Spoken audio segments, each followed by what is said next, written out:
Emmanuel Ducrot. Bonjour Emmanuel. Et bonjour Lionel. Bonjour Alors, à tous. des nouvelles enthousiasmantes des thérapies géniques. Un essai mené aux États-Unis, nous dites-vous, avec un traitement expérimental, a pu réparer la vue de patients atteints de cécité héréditaire, c'est ça ? Oui, il s'agit d'un essai qui a été mené sur 14 patients qui souffrent de déficiences visuelles d'origine génétique.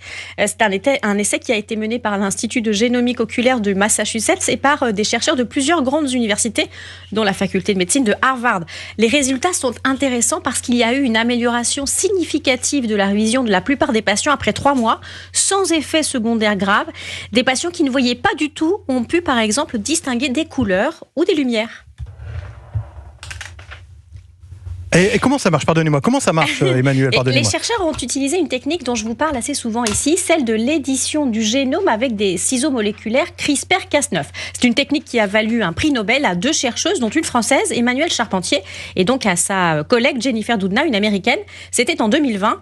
La méthode permet de réarranger les séquences du génome avec des enzymes, exactement comme on édite un texte, une chronique, celle-ci par exemple, pour faire taire des caractéristiques ou au contraire pour en exprimer d'autres. Alors, je vous en parle souvent ici parce que ça ouvre des perspectives fantastiques pour obtenir des plantes résistantes aux maladies, ce qui pourrait faire baisser considérablement les usages de pesticides. Eh bien, cette technique pourra aussi être utilisée pour réparer les humains. Là, on a injecté une solution contenant les composants d'édition génétique CRISPR sous la rétine d'un des yeux des patients, à des doses plus ou moins fortes, et elle a réparé une mutation du génome problématique qui empêche la rétine de fonctionner correctement. Alors, on le fait pour l'instant sous un seul œil pour pouvoir bien évaluer les progrès et la sécurité de la technique. Mais est-ce que cela peut être généralisé, Emmanuel ? Alors la thérapie, elle est expérimentale. Les résultats doivent être encore reproduits sur un groupe plus large de personnes, mais il y a des éléments vraiment notables. Lorsque les premiers patients de l'étude ont été traités, c'était en 2020, c'était la première fois dans l'histoire médicale qu'un médicament d'édition génétique à base de cette technique CRISPR-Cas9 était inséré directement dans le corps humain vivant. Vous voyez, en 4 ans, on a fait des progrès incroyables. Et on a pu voir aussi, c'est important, que ça ne provoque pas de réaction en chaîne sur le reste du génome.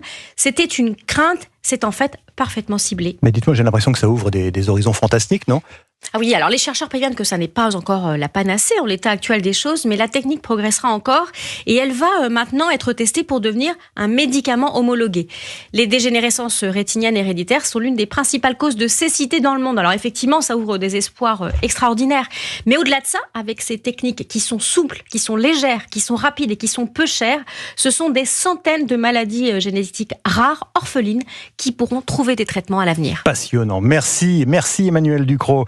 À lundi, demain c'est Eugénie Bastier qui sera à votre place.